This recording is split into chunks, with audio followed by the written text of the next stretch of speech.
Bismillahirrahmanirrahim. Assalamualaikum warahmatullahi wabarakatuh. Selamat pagi, salam sejahtera bagi kita semuanya. Om Swastiastu. Yang saya hormati para Menteri Kabinet Indonesia Maju, yang saya hormati Ketua Umum dan jajaran pengurus APPSI, yang saya hormati para gubernur dari seluruh tanah air Indonesia, beserta wakil gubernur, sekda atau yang mewakili, seluruh Forkompinda, Provinsi Kalimantan Timur, Bapak Ibu hadirin undangan yang berbahagia.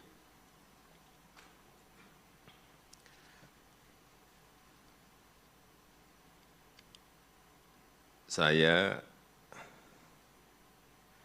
ingin mengingatkan kembali bahwa PPKM telah dicabut di akhir 2022 yang lalu. Jadi kalau tadi Pak Gubernur Kaltim menyampaikan yang pakai masker itu dianggap agak sakit, enggak salah Pak Gub, enggak salah. Enggak salah, karena memang PPKM sudah dicabut. Jadi,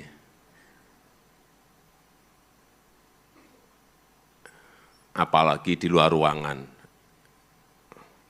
itu sudah tidak wajib pakai masker. Tetapi di dalam ruangan, kalau ada yang masih pakai masker juga, tetap diperbolehkan. Demi kesehatan.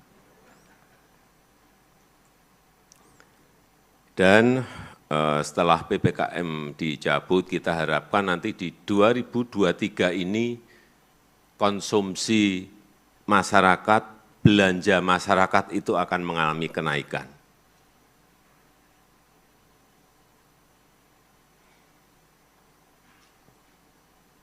Yang itu akan memunculkan pertumbuhan ekonomi yang lebih baik. Kewajiban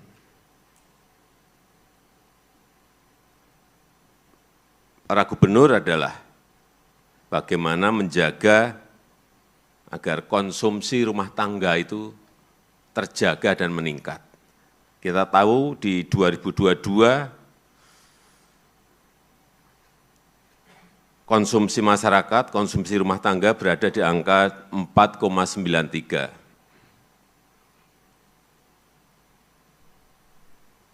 Dan kita harapkan di 2024 nanti bisa muncul angka 5,4%. Kalau ini terjadi, pertumbuhan ekonomi otomatis akan juga ikut naik.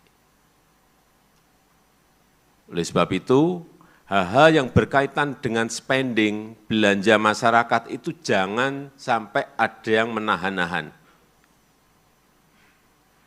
Saya berikan contoh hal-hal kecil, tapi ini sebenarnya besar, yaitu event seni dan event olahraga. Itu adalah belanja masyarakat. Di tahun 2022, belanja masyarakat yang ditahan itu ada di bank, kita bisa ngecek berapa sih kenaikan tabungan masyarakat di bank. Di tahun 2022 itu ada angka 690 triliun. Dana masyarakat yang ditahan dan tidak dibelanjakan.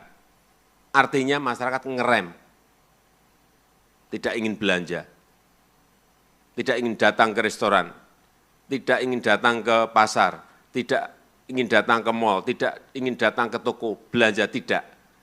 Lebih baik disimpan di bank. Ini tidak boleh. Kita harus mendorong masyarakat agar belanja itu bisa sebanyak-banyaknya untuk men-trigger pertumbuhan ekonomi kita. Kembali ke event seni dan olahraga. Diperkirakan tahun 2023 ada kurang lebih 3 ribuan event olahraga dan seni. Ini bagus untuk ekonomi kita. Sehingga kemarin saya sudah titip ke Kapolri, sekarang saya ketemu para gubernur, wakil gubernur, dan sekda, untuk izin-izin masalah ini jangan ada yang dihambat. Karena menyangkut belanja masyarakat yang tadi ditahan 690 triliun tadi, biar itu keluar. Dibelanjakan, enggak apa-apa untuk nonton konser, misalnya nonton sepak bola, dia akan spending masyarakat itu. Belanja, entah belanja makan di warung, makan di PKL, atau belanja kaos, atau event olahraga.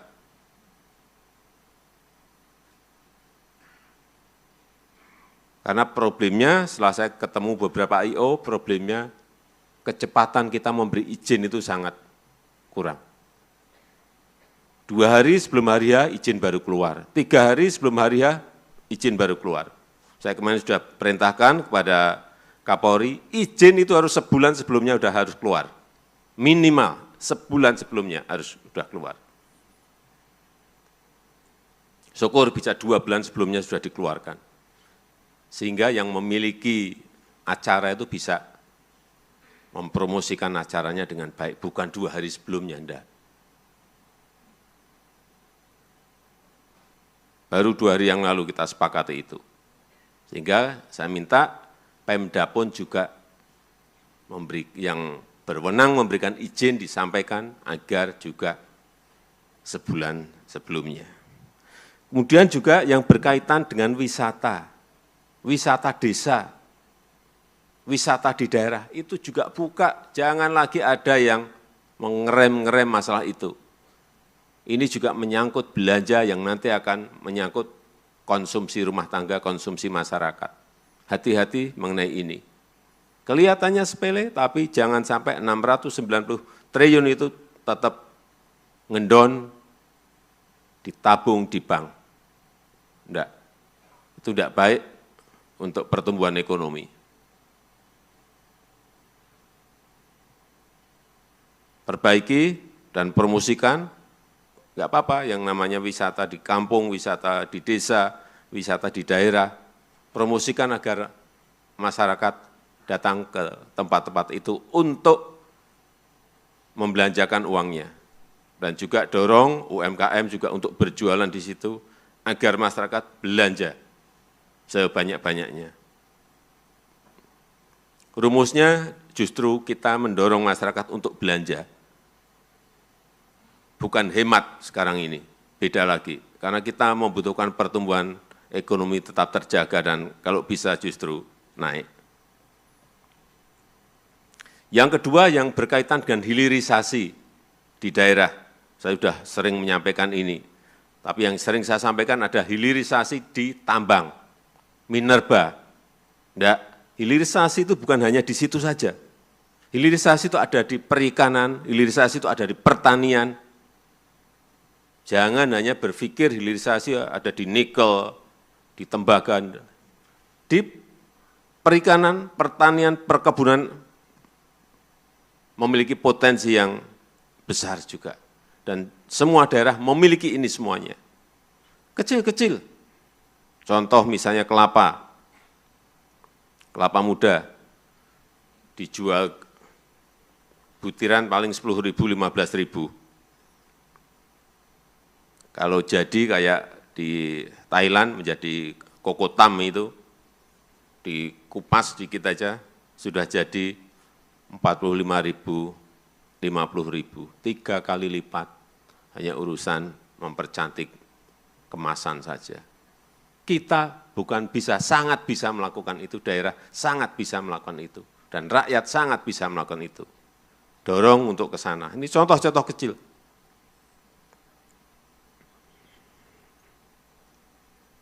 Nilai tambahnya bisa 3 kali. Ikan, kalau kita jual jadi hanya jadikan asin, enggak ada nilai tambah. Tetapi kalau kita naikkan sedikit saja menjadi tepung ikan, nilai tambah bisa 2 kali, 3 kali. Dan permintaan dunia akan tepung ikan ini besar sekali. Sehingga yang namanya nelayan, UMKM, koperasi, industri kecil didorong untuk melakukan itu. Dan produk-produk yang lainnya yang sangat banyak ragamnya di daerah-daerah. Yang ketiga yang berkaitan dengan pangan. Kita di sini nggak merasakan urusan pangan problem. Negara lain semuanya masalah, semuanya problem. Gandum terutama, kekurangan pangan, kelaparan itu sudah banyak terjadi, terutama di negara-negara di Afrika. Di tempat kita kelihatannya normal-normal saja. Tapi hati-hati, tolong ini juga dipantau dan dijaga betul. Produksi beras kita, utamanya produksi beras kita ini berapa sih? Pastikan betul itu cukup di daerah masing-masing. Kalau enggak, kolaborasi, telepon antar gubernur, penting. Suplai yang banyak, misalnya dari Jawa Timur, lihat, ada kelebihan surplus berapa, yang kurang, tolong segera tarik ke daerah yang kekurangan, yang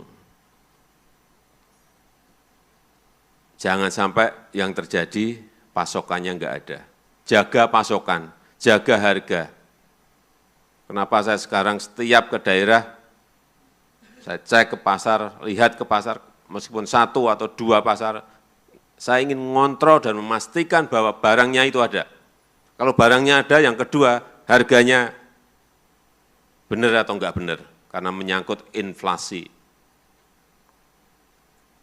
Dan inflasi kita kemarin di bulan yang lalu, hampir 50% dipengaruhi oleh kenaikan beras, kenaikan harga beras. Hati-hati mengenai ini. Jangan dianggap remeh, karena kejadian di negara yang lain sudah sangat parah. Hati-hati. Sekali lagi, saya ingin kita memiliki sense yang sama mengenai urusan pangan. Jangan nanti sudah kejadian barangnya enggak ada, karena produksinya enggak kita kontrol, baru semuanya kita teriak. Dan tidak mudah sekarang ini yang namanya impor beras dari negara lain. Karena sekarang mereka pegang semuanya, tidak ada yang bisa. Kita kemarin mau impor 500 saja cari ke negara-negara yang biasanya stoknya menumpuk, mereka enggak mau keluarin. Mereka juga ingin jaga-jaga. Karena mereka tahu ini tahun ini akan ada El Nino. Ini yang kita semua harus mengerti dan semuanya harus berjaga-jaga.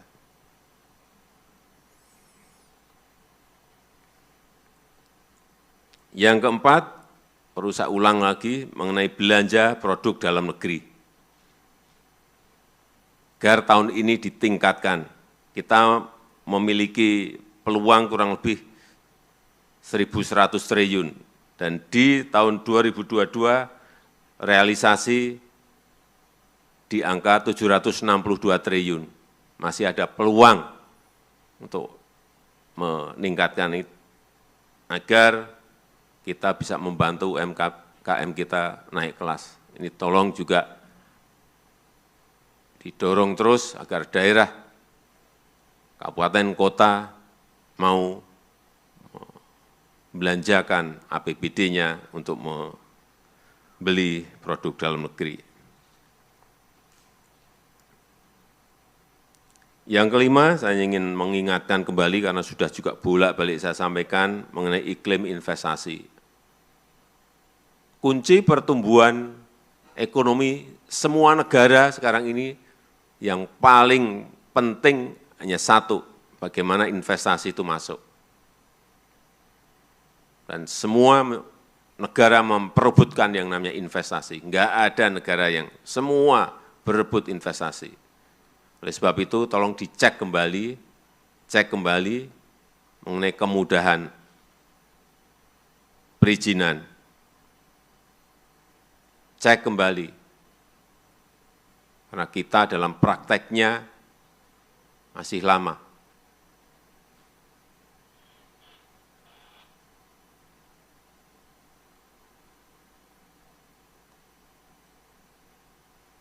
masih berada di angka 260-an hari, masih lama itu.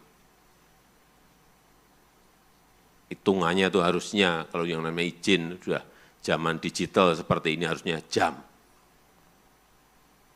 Jangan berbulan-bulan, paling lamban itu ya hari lah, kalau bisa jam. Bagaimana digitalisasi di perizinan ini semua provinsi, kabupaten, dan kota itu ada.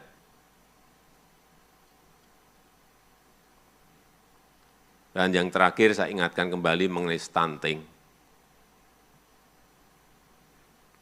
Agar terus ditekankan kepada para bupati dan wali kota, dicek betul-betul, utamanya yang masih tinggi, dilihat dan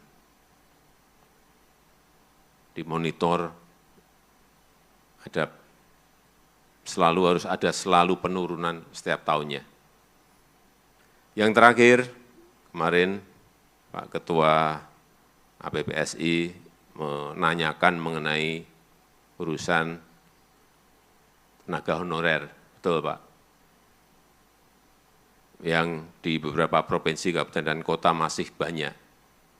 Tadi pagi saya telepon ke Menpan RB bahwa urusan itu masih digodok, tetapi saya minta agar dicarikan jalan tengah yang baik, karena ada yang masih di provinsi itu masih ribuan, ada di kabupaten kota yang ratusan, itu juga angka-angka yang perlu kita pikirkan bersama-sama.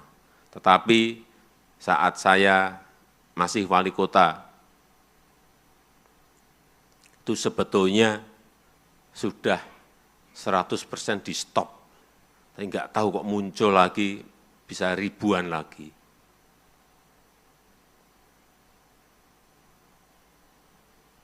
Itu yang masih dirumuskan untuk dicarikan jalan tengahnya. Tadi pagi saya minta kepada Menpan RB dan tolong kalau nanti sudah diputuskan bisa kita laksanakan bersama-sama. Saya rasa itu yang ingin saya sampaikan dalam kesempatan yang baik ini. Dan dengan mengucap Bismillahirrahmanirrahim, pada pagi hari ini secara resmi saya buka Rapat Kerja Nasional Asosiasi Pemerintah Provinsi Seluruh Indonesia APPPSI tahun 2023. Terima kasih. Wassalamualaikum warahmatullahi wabarakatuh.